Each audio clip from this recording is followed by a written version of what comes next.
स्वागत है दोस्तों आप सबका सीक्रेट मिलियनेयर चैनल में। और आज का वीडियो में मैं आपको बताऊंगा कि मेरी खुद की स्कैल्पिंग स्ट्रैटेजी, और मैं आपको ये भी बताऊंगा कि कैसे मैं उस स्कैल्पिंग की स्ट्रैटेजी को यूज़ करके डेली 1000 रुपीज़ कमाता हूं। तो चलिए वीडियो को शुरू करते हैं, ज़्यादा टाइम पास नहीं करते हैं और आज का भी हम शुरू करते हैं और चलते हैं। पहले मैं आपको उसके बारे में कुछ रूल्स बताता हूँ कि स्कैल्पिंग में क्या क्या रूल्स लगेगा। स्कैल्पिंग का सीधा सिंपल मतलब होता है क्विक एंट्री क्विक एग्जिट, जिसमें हम ज़्यादा से ज़्यादा क्वांटिटी बाय करते हैं, कम से कम पॉइंट में भी ज़्यादा प्रॉफिट बना के बाहर निकलते हैं। तो अगर आप मुझसे पूछोगे कि भाई कितना पैसा लगता है इसके लिए, स्कैल्पिंग करने के लिए, तो मैं तो आपको सजेशन दूंगा कि आप 10,000 से शुरू कर सकते हो। 10,000 का कैपिटल चाहिए आपको, जिससे कि आप इन द मनी में कोई भी प्रीमियम आप बाय कर पाओगे। क्योंकि इन द मनी में सबको पता है कि इन द मनी में आपका जितना भी प्रीमियम रहता है वो प्रीमियम बढ़ता है ज़्यादा ही, मतलब ज़्यादा से ज़्यादा आप उसमें पॉइंट लेने की कोशिश कर सकते हो। अगर आउट द मनी में जाओगे, कम कैपिटल यूज़ करोगे, तो उसमें लॉस होने का चांसेस भी उससे ज़्यादा होता है। स्कैल्पिंग करते हो आपको बस एक बात का ध्यान रखना है कि आपको जो भी आप ट्रेड लोगे उसको लॉन्ग के लिए होल्ड नहीं करना है। जितने जल्द से जल्द आप पॉइंट उसमें बुक कर पाओगे ना, वही आपके लिए अच्छा रहेगा। अगर आप लॉन्ग के लिए बैठोगे तो अगर ट्रेंड अगर चेंज हो गया, अगर एक कैंडल भी उसके ऑपोजिट बन गया, जो भी आपने अगर समझे आपने कॉल लिया और एक भी कैंडल अगर पुट साइड में बन गई, तो आपका पूरा स्कैल्पिंग करने का कोई मतलब ही नहीं रहेगा। इसलिए 5 पॉइंट हो या 10 पॉइंट हो, आपको लेके जल्द से जल्द लेके उसको बुक करके प्रॉफिट बनाए रखना है। तो अभी मैं बताता हूँ कि मैं खुद कैसे करता हूँ स्कैल्पिंग इसमें। तो बेसिकली मैं क्या करता हूँ कि जैसे कि आप यहाँ पर देख रहे हो कि 10,000 का कैपिटल है, लेकिन मैं खुद 5,000 का कैपिटल यूज़ करता हूँ। क्योंकि मुझे अभी आदत हो चुका है कि 5,000 के कैपिटल में कितना कितना प्रॉफिट बनाने का। और इसमें मैं खुद क्या करता हूँ कि एक एट द मनी का कोई भी एक प्रीमियम ऑप्शन लेता हूँ। एट द मनी का ऑप्शन बाय करता हूँ जिसकी प्राइस 40 से लेके 60 रुपए तक का हो। इससे इससे ज़्यादा महंगा और इससे कम वाला नहीं लेता हूँ, क्योंकि अगर इससे कम वाला रहेगा तो सिंपली बात है कि वो आउट द मनी रहेगा। इसलिए मैं 40 से 60 रुपए का लेता हूँ। और इसमें मैं फिन निफ्टी में, निफ्टी एंड निफ्टी में ट्रेड करता हूँ। इसका रीज़न ऐसा है कि आपको पता है बैंक निफ्टी में सबसे ज़्यादा वोलेटिलिटी रहता है।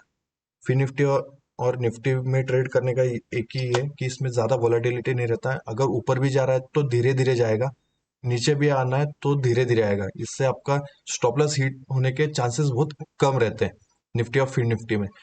अगर बैंक निफ्टी में देखोगे तो एक ही कैंडल 10-10, 20-20, 50-50 पॉइंट ऊपर नीचे हो जाती है, और उसमें आपका स्टॉप लॉस हिट होना लाजमी है।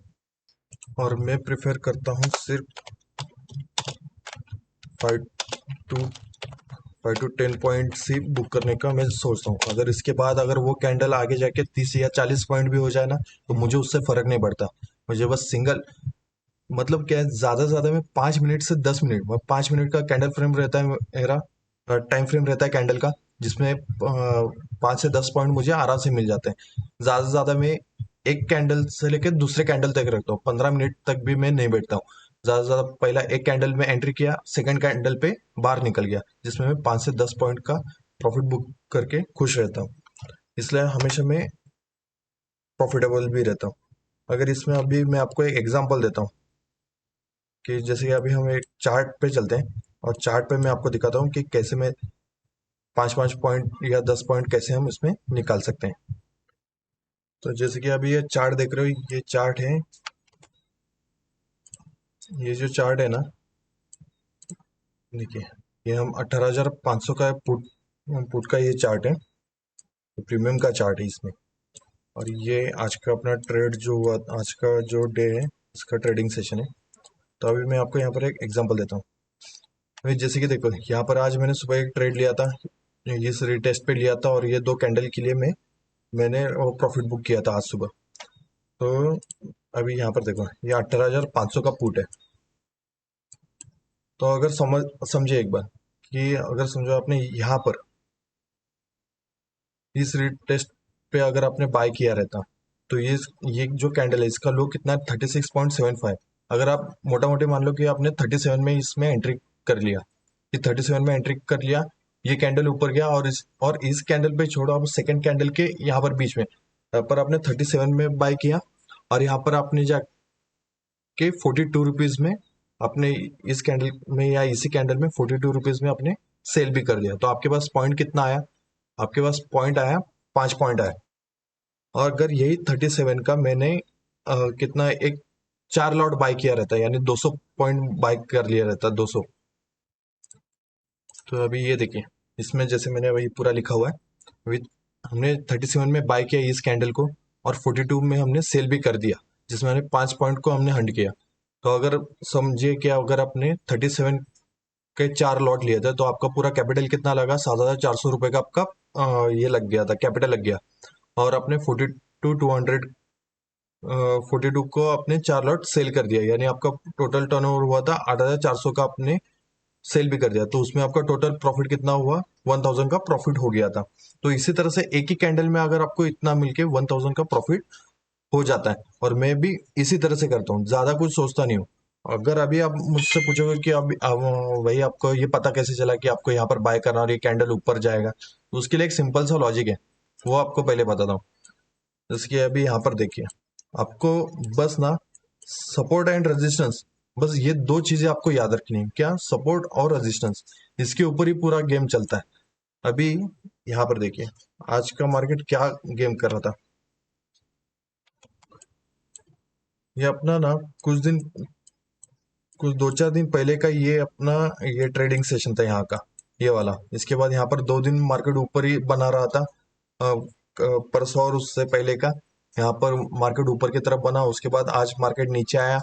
तो नीचे आते वक्त तो यहाँ पर हमें सपोर्ट एंड रेजिस्टेंस चाहिए था। तो जो ये वाला ट्रेडिंग सेशन था, इसका जो हाई बना था ना, ये आज हमारे लिए एक सपोर्ट का काम कर रहा था। और उसके बाद ये मार्केट जहाँ पर क्लोजिंग हुआ ना, हाँ कि जहाँ पर ये क्लोजिंग हुआ, ये भी हमारे लिए एक सेकंड सपोर्ट का काम कर रहा था। अगर इसके नीचे आता तो ये हमें एक सपोर्ट देने वाला था। और आज पूरे दिन मार्केट ने यही काम किया था। जैसे कि यहाँ पर देखोगे, आज पूरे दिन मार्केट यहाँ से ऊपर से नीचे आ रहा था, यहाँ पर रिटेस्ट किया, यहाँ से नीचे गया और यहाँ जैसे ये पहला सपोर्ट तोड़ा, ऐसे ही शार्पली नीचे आया था, एकदम शार्पली। ये 1 मिनट के अंदर ही सीधा नीचे आ गया था यहाँ पर। और यही से आपका पिन पॉइंट पे लिया सपोर्ट और यहाँ से ऊपर मार्केट गया। पूरे दिन मार्केट इस रेंज में घूमता रहा और बाद में यहाँ से सपोर्ट लेके, ये सपोर्ट तोड़ के अगला सपोर्ट लेके यहाँ से ऊपर चला गया। तो बस सपोर्ट और रेजिस्टेंस का काम है कि जैसे अगर समझे सपोर्ट तोड़ता है तो शार्पली नीचे आता है। जैसे कि देखो, ये पूरे दिन ये मार्केट यहाँ से नीचे आ रहा था यहाँ पर, और ये एक कैंडल को देखें तो जैसे कि यहाँ पर देखो, ये पूरे टाइम यहाँ से नीचे से ऊपर जा रहा था। तो ये कितना धीरे धीरे इसका प्रीमियम बढ़ रहा था। और जैसे ही इसने सपोर्ट तोड़ के नीचे गया, तो एक ही कैंडल में ये देखिए कितना पॉइंट यहाँ से मिला, 41 से लेके 59, यानी 20 पॉइंट का, तो करीब करीब 20 पॉइंट का तो एक ही कैंडल में हमको मिल जाता है। तो बस सपोर्ट एंड रेजिस्टेंस को याद रखो। आपको ट्रेड कब करना है? जैसे सपोर्ट तोड़ के नीचे जा रहा हो तभी लेना है, अगर रेजिस्टेंस तोड़ के ऊपर जा रहा है तभी लेना है। और रेजिस्टेंस या सपोर्ट के ऊपर कभी मत लेना, जैसे उसको तोड़ के नेक्स्ट कैंडल जैसे बनता है, कि अगर आपको लगता है कि हाँ भाई अभी इसके बाद ये नेक्स्ट कैंडल बन रहा है, उसके ऊपर बन रहा है, जैसे कि यहाँ पर आपको समझाता हूँ, एक बार ये भी देख लीजिए कि यहाँ से मार्केट नीचे आया, सपोर्ट को तोड़ के नीचे गया था, यहाँ पर ये वाला कैंडल जो था वो क्लोज किया है यहाँ इसके नीचे। लेकिन ये जो कैंडल था, ये कंफर्मेशन कैंडल हमें मिला था क्या? अगर ये कंफर्म करता कैंडल इसके बाद भी ये रेड बनता तो ऑब्वियसली था ये यहाँ से यहाँ तक तो ऑब्वियसली चले जाता। लेकिन ये कैंडल नीचे गया, नीचे से ऊपर सपोर्ट के ऊपर ही क्लोजिंग किया, मतलब यहाँ से सपोर्ट से इसने सपोर्ट लिया, सपोर्ट के लाइन से, और यहाँ से मार्केट ऊपर चला गया। अगर हम यहाँ पर भी कहीं पे बाय कर लेते तब भी हमारे यहाँ पर कॉल साइड में प्रॉफिट बन सकता था। तो स्कैल्पिंग के लिए आपको क्या याद रखना, ना आपको कोई इंडिकेटर का जरूरत है, लेवल्स का भी जरूरत नहीं पड़ता। बस आपको इसमें एक ही लगता है, सपोर्ट एंड रेजिस्टेंस, इसके ऊपर ही आपका पूरा का पूरा स्कैल्पिंग तैयार हो सकता है। तो मैं भी नॉर्मली इसी तरह से स्कैल्प करता हूँ। मेरा दूसरा अकाउंट है, उसमें लॉन्ग के लिए बैठ के वो अलग से काम चलता है, लेकिन स्कैल्पिंग के लिए बस इसी में ही यूज करता हूँ, बस यही स्ट्रैटेजी यूज करता हूँ। ना मैं को अभी कोई दूसरा इंडिकेटर इंडिकेटर कुछ नहीं लगाता हूँ। इसमें बस एक ही है, सिंपल सा एक चार्ट देख लो। चार्ट क्या बन रहा है, हाँ भाई यहाँ से डब्ल्यू बन रहा है तो ये ऊपर जा रहा है, हाँ यहाँ से सपोर्ट नीचे तोड़ रहा है तो नीचे आ रहा है, रेजिस्टेंस को तोड़ रहा है तो तोड़ के ऊपर जा रहा है, यहाँ पर रिटेस्ट कर रहा है मतलब अभी नीचे आएगा, ऊपर जाते हुए रिटेस्ट कर रहा है तो ऊपर जाएगा। बस इतने छोटे छोटा लॉजिक है, इतना ही बस याद रख के ट्रेड किया करो। ज्यादा कुछ जितना सोचोगे, जितना पढ़ोगे लिखोगे, उससे ज्यादा कुछ नहीं होगा, उससे दिमाग पे बोझ पड़ता है। बस इतना इतना छोटा छोटा काम करके भी आप स्कैल्प करके भी डेली का 1000 रुपीज कमा सकते हो। तो बस दोस्तों यही था, ये मेरे खुद की स्कैल्पिंग की स्ट्रेटेजी थी। इसमें आपको कुछ सीखने को मिला हो या नहीं पता, पता नहीं मुझे, लेकिन जो मेरे मन में था वो मैंने आपको बताया है इसमें, कि ऐसे मैं करता हूँ। अगर आप भी चाहते हो कि इसी तरह से कुछ करना चाहते हो तो इसके लिए मैं आपके लिए एक सेपरेट से अच्छे से स्कैल्पिंग की एक स्ट्रेटेजी लेके आऊंगा, कि जिसे आप यूज करो। इसमें बस मैंने मेरा खुद का साइकोलॉजी बताया, और बस इतना ही बताया कि मैं खुद कैसे करता हूँ। ये आपके ऊपर इम्प्लीमेंट होगा नहीं होगा मुझे पता नहीं, लेकिन अगर आप भी करना चाहते हो तो इसी तरह से स्कैल्प किया करो। ज्यादा मनी यूज किया करो, ये 5 या 4 हजार में एक्चुअल में ज्यादा कुछ नहीं होता है। आप छोटा छोटा स्कैल्प करके पैसा कमा लोगे, लेकिन उसमें से आपका सबसे ज्यादा ब्रोकरेज ही चले जाएगा। तो आप उसमें कम कैपिटल में ज्यादा आप स्कैल्प नहीं कर पाओगे, इसलिए मैं आपको बोलता हूँ मिनिमम 10 हजार का कैपिटल यूज कीजिए। अभी जैसे मैंने आपको इसमें आपको दिख रहा रहेगा स्क्रीन पे, जो 37 का हमने बाय किया था 4 लॉट, उसमें भी हमारा 7400 ही कैपिटल यूज हुआ था, उसमें भी पूरा 10,000 यूज नहीं हुआ। तो जिसकी वजह से हम अपना कैपिटल बचा भी सकते हैं, लेकिन 10,000 तक का आप कैपिटल इसमें यूज कीजिए, जिससे कि आप अच्छा स्कैल्प कर सकते हो। और जैसे मैंने आपको बताया, सपोर्ट एंड रेजिस्टेंस को याद रखिए। ऑन पॉइंट सपोर्ट पे या ऑन पॉइंट रेजिस्टेंस पे कभी ट्रेड मत करना। अगर वहां से मार्केट रिवर्सल चले जाता है, अगर आप कॉल पे जा रहे थे, ऊपर रेजिस्टेंस था, रेजिस्टेंस को तोड़ के ऊपर नहीं गया, और ने सोचा कि कॉल ले लूं, और वहीं से कॉल में अगर वहीं से रिजेक्शन आया और नीचे के साइड पुट साइड में जाओगे तो आपका ऑब्वियसली लॉस होगा। सपोर्ट एंड रेजिस्टेंस को बस याद रखना है, और सिंगल कैंडल पे स्कैल्प करना है। हाँ, ज्यादा से ज्यादा पॉइंट के पीछे मत भागना, 5 या 10 पॉइंट आपके लिए बहुत होता है। क्वांटिटी ज्यादा क्वांटिटी ज्यादा लेना, कम पॉइंट लेना, और जितना भी प्रॉफिट हो बुक करके अपना सेटअप बंद करना। दिन में एक ही ट्रेड करना, ज्यादा ट्रेड नहीं करना। अगर उसमें भी अगर आपका ऐसे हिट होता है, स्टॉप लॉस लगता है, तो कोई बात नहीं, आगे उस दिन का ट्रेड बंद करना। रेवेंज ट्रेड गलती से भी मत करना। अगर एक बार लॉस हो गया, बंद करो, नेक्स्ट डे यूज करो। अगर उसी दिन करोगे तो आपको बचा कुछ अभी कैपिटल आप ऑब्वियसली गवाओगे। तो इस वीडियो में बस इतना ही था, मिलते हैं नेक्स्ट वीडियो में। अगर आपको वीडियो अच्छा लगे तो चैनल को सब्सक्राइब करना, वीडियो को लाइक करना और कमेंट करना मत भूलिए।